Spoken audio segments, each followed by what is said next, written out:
inspired word.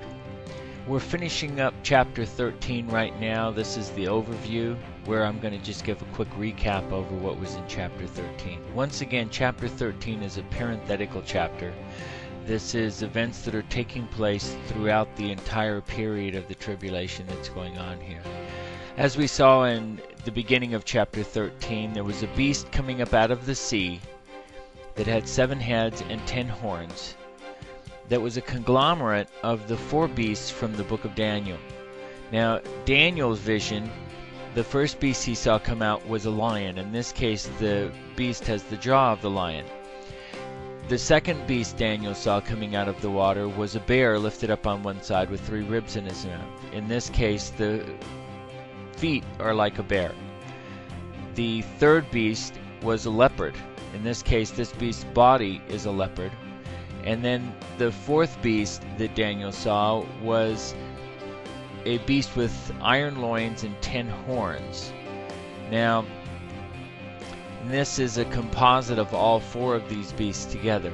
In order to do the 7 heads, I do a longer nick on it.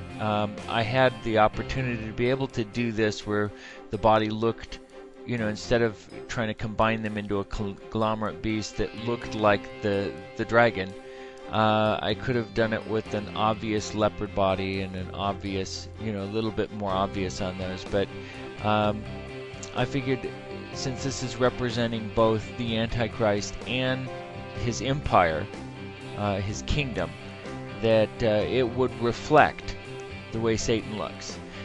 Besides that, the picture that I used was modeled a little bit more off of the actual image that the one world government for the ECC, the European Common Market, was using to depict themselves back in the 1980s. They had a magazine they put out, and on the cover it had similar looking beasts as the one that I've drawn there.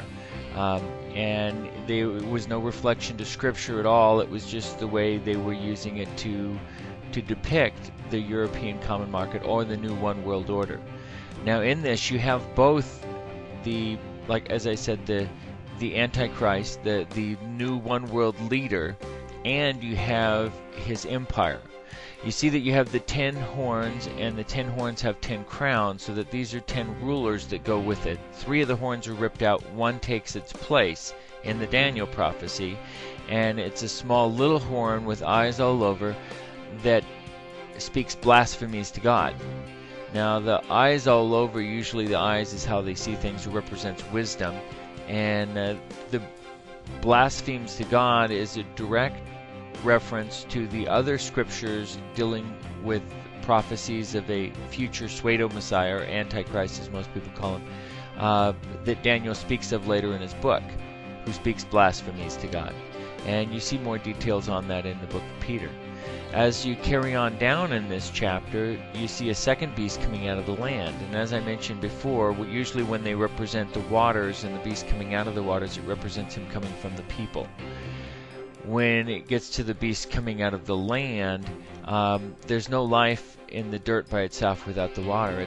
It's dirt, and so what you're really getting is this is more, rather than coming from the people, this is more coming from a dry, dead religion, or as God refers that He made Adam from the dust, and to the dust he'll return.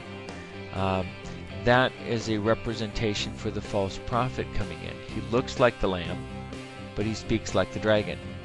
And so what you have here is that he looks like the Messiah. He looks like he's coming from God, but in reality, he actually speaks like the dragon. He's speaking from Satan's perspective. And you can see some of the details that follow through in here. The head wound, which goes along with the prophecy from Zechariah of the fatal head wound in battle, where